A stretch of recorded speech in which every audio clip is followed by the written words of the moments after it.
এখন শুনবেন স্থানীয় সংবাদ। আসসালামু আলাইকুম। বাংলাদেশ বেতার, রাজশাহী। স্থানীয় সংবাদ পড়ছি জেসমিন আজাদ। সিরাজগঞ্জে জেলা বিএনপি আয়োজিত নির্বাচনী জনসভায় যোগ দিয়েছেন বিএনপি চেয়ারম্যান তারেক রহমান। আজ দুপুর ২টার পর সিরাজগঞ্জ সদর উপজেলার কালিয়া হরিপুর ইউনিয়নের বিসিক শিল্প পার্কে এই জনসভা শুরু হয়েছে। এতে প্রধান অতিথির বক্তব্য রাখবেন বিএনপি চেয়ারম্যান তারেক রহমান। জনসভায় প্রধান বক্তা হিসেবে উপস্থিত আছেন দলটির জাতীয় স্থায়ী কমিটির সদস্য ইকবাল হাসান মাহমুদ টুকু। এতে সভাপতিত্ব করছেন সিরাজগঞ্জ জেলা বিএনপির সভাপতি রুমানা মাহমুদ ও সঞ্চালনা করছেন সাধারণ সম্পাদক সাইদুর রহমান বাচ্চু।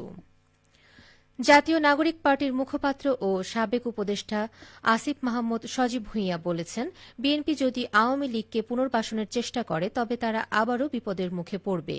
একই সঙ্গে এতে দেশ একটি ভয়াবহ পরিস্থিতির দিকে এগিয়ে যাবে।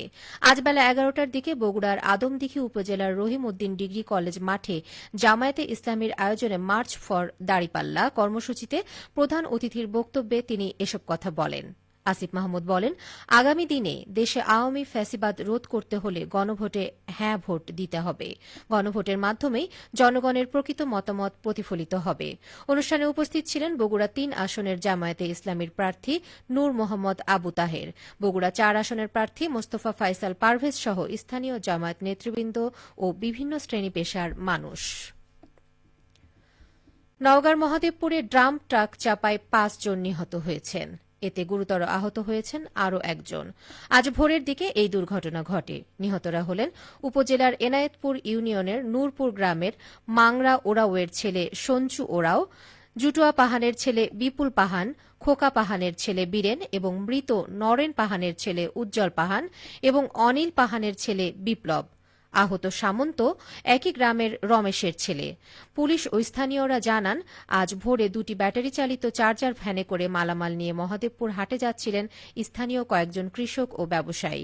পাটকাঠি শিবপুর এলাকায় পৌঁছালে নজিপুরগামী একটি বালু ভর্তি ড্রাম ট্রাক ওই ভ্যান দুটিকে সজোরে ধাক্কা দেয়। এতে ঘটনাস্থলেই ৩ জনের মৃত্যু হয়।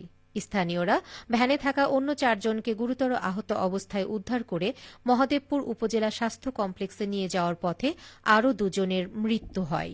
মহাদেবপুর থানা পুলিশ জানায়, দুর্ঘটনার পর থেকেই ঘাতক ট্রাকের চালক পলাতক রয়েছেন। ট্রাকটি জব্দ করা হয়েছে।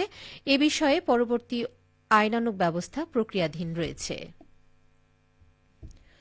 নাটোরের প্রত্যয় ল্যাবরেটরি স্কুল অ্যান্ড কলেজের বার্ষিক ক্রীড়া প্রতিযোগিতার পুরস্কার বিতরণ অনুষ্ঠিত হয়েছে।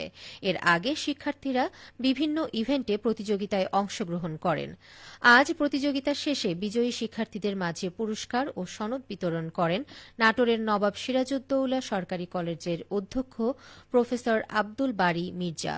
প্রতিষ্ঠানের সভাপতি ড মোহাম্মদ জাহাঙ্গীর আলম সমাপনী অনুষ্ঠানের সভাপতিত্ব করেন। বগুড়ার নন্দীগ্রামে মোটরসাইকেল ও ভটভটির মুখোমুখি সংঘর্ষে ২ জন নিহত হয়েছেন। আজ সকালে উপজেলার থালতা মাঝগ্রাম ইউনিয়নের দারিয়াপুর পালপাড়া গ্রামীণ সড়কে এ দুর্ঘটনা ঘটে। নিহতরা হলেন সুইট এবং আজিজার। জানা গেছে, সকালে মাঠে আলুর জমি সেচ দেওয়ার উদ্দেশ্যে মোটরসাইকেল নিয়ে বাড়ি থেকে বের হন সুইট। প্রতিবেশী আজিজারও তার মোটরসাইকেলে ওঠেন। দরিয়াপুর পালপাড়ার মাঝামাঝি সড়কে পৌঁছালে বিপরীত দিক থেকে আসা একটি ইঞ্জিন চালিত ভটভটির সঙ্গে মোটরসাইকেলের মুখোমুখি সংঘর্ষ হয়। এতে দুজনেই ছিটকে সড়কে পড়ে যান। ঘটনাস্থলে আজিজারের মৃত্যু হয়। গুরুতর আহত অবস্থায় স্থানীয়রা সুইটকে উদ্ধার করে উপজেলা স্বাস্থ্য কমপ্লেক্সে নিয়ে গেলে চিকিৎসক তাকে মৃত ঘোষণা করেন। নন্দীগ্রাম থানার ভারপ্রাপ্ত কর্মকর্তা ওসি মিজানুর রহমান বলেন, সড়ক দুর্ঘটনায় ২ জনের মৃত্যুর খবর পেয়ে ঘটনাস্থলে পুলিশ পাঠানো হয়েছে।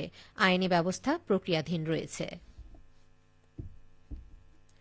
নাটোরের চলনবিল অধ্যুষিত সিংড়া উপজেলায় চাষকৃত সরিষার আবাদি জমি থেকে ১.৫ টন মধু আহরণ করা হয়েছে। উপজেলার ৫০ হেক্টর আবাদি জমিতে স্থাপিত ৪৯৮টি মৌ বক্স থেকে এসব মধু পাওয়া গেছে। জানা গেছে, সরিষার আবাদি জমিতে মৌ বক্স স্থাপনের কারণে ফুলের পরাগায়ন ভালো হয়েছে। ফলে সরিষার উৎপাদনও হবে আশাতীত।